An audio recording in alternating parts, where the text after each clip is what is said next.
All right, we're going to look at a short lesson on how we can put fractions on a number line and what they actually mean.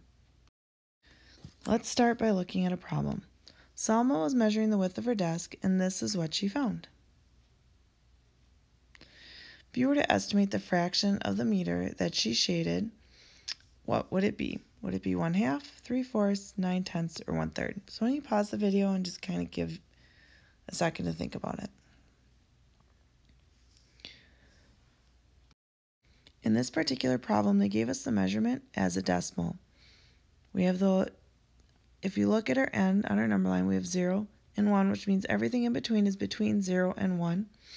And in this case, we know it's a meter because they told us that information. So if you're looking at this, we know that half would kind of be right here, because we can count 1, 2, 3, 4, 5, 6, 7, 8, 9, 10, right? So now we're in between 7 and 8. So we're more than half, but we're not quite to 9. 1/3 would be less. So in this case, 3/4 would be the best estimate for where we are. So let's look at an example without any other context. In this problem, we just have a number line. You can see numbers that range from 0 all the way to 4. So the unit on this particular number line right now would just be 1. So each tick mark represents one whole. If we wanted to show 3/4 on the number line, how would we do that? Well, we'd have to start and maybe take our number line and just focus on that part between 0 and 1, because we know that 3/4 is less than a whole. Then we could start looking, and we know that 4 means that in between 0 and 1, we're split into 4 parts. So I'm going to split my number line into 4 equal parts. So this would be 1/4, this would be 2/4, and this would be 3/4. So on this particular number line, 3/4 would be right there.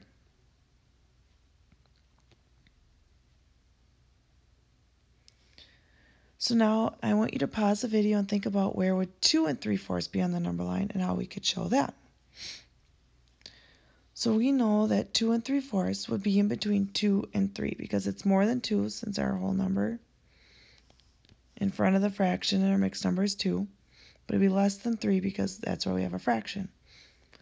So it's that same idea. I'm going to take my between 2 and 3, split it into 4 equal parts. This is where 2 would be. So then 2 3/4 would be at that third line in between. Now let's look at another example with a number line. In this number line, there's no numbering. It's just an open number line. So if we wanted to show 2/4 on the number line, we have to start thinking about how our number line's broken up. So maybe I'm going to start with 0 here because I know that 2/4 is more than 0. And I'm going to put 1 right here because I know that 2/4 is in between 0 and 1. 4 means we're split into 4 equal parts. So 2/4 would be right here. If you think about it, 2/4 is also halfway in between, so we could rename and say that 2/4 is the same as half on this number line. Now, what if I wanted to show 4/8 on this number line? That means that now I would have to split into 8. So what I can do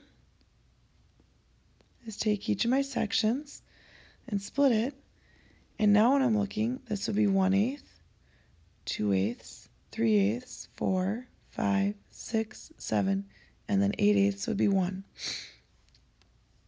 So 4/8 is really going to be in that same spot as 2/4 and 1/2. All I'm doing is I'm splitting my same distance into smaller pieces. Now what if we were looking at 3/4? So 3/4 we'd have to count over 1, 2, 3. So here's 3/4. If we wanted to count eighths, we have 1, 2, 3, 4, 5, 6. So 3/4 would be the same as 6/8. Now what I want you to do is pause the video, and I want you to think about drawing a number line to show 2 2/3 and asking how would it change.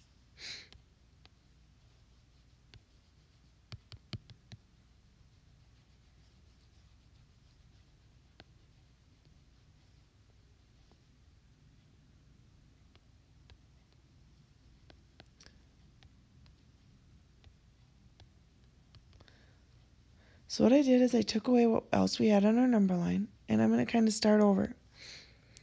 So now I know I want to show 2 2/3. So what I'm going to do is I'm actually going to start my number line at 2, because I know my number is going to be more than 2. And I'm going to end my number line with 3. The nice thing about an open number line is you can make the endpoints anything you want. Since 3 is our denominator, I'm going to take my number line and split it into 3 parts.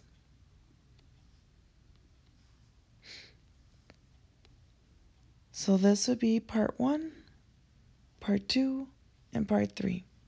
So if I want to show 2 2/3, here's my 2. And then what I'm going to do is I have 2 1/3, 2 2/3. So 2 2/3 would fall in between 2 and 3. So the last thing we want to look at is now we have a number line, and I want you to think about, would this point be closest to 2/6, 2/7, or 2/4? So if we're looking at our number line, we know what's between 0 and 1. So what I'm going to start to do is actually count my pieces. So I have 1, 2, 3, 4, 5, and 6. So 6, 6 makes 1. So our line's split into 6 pieces. I'm 2 over. So in this particular problem, 2/6 would be what was represented on our number line.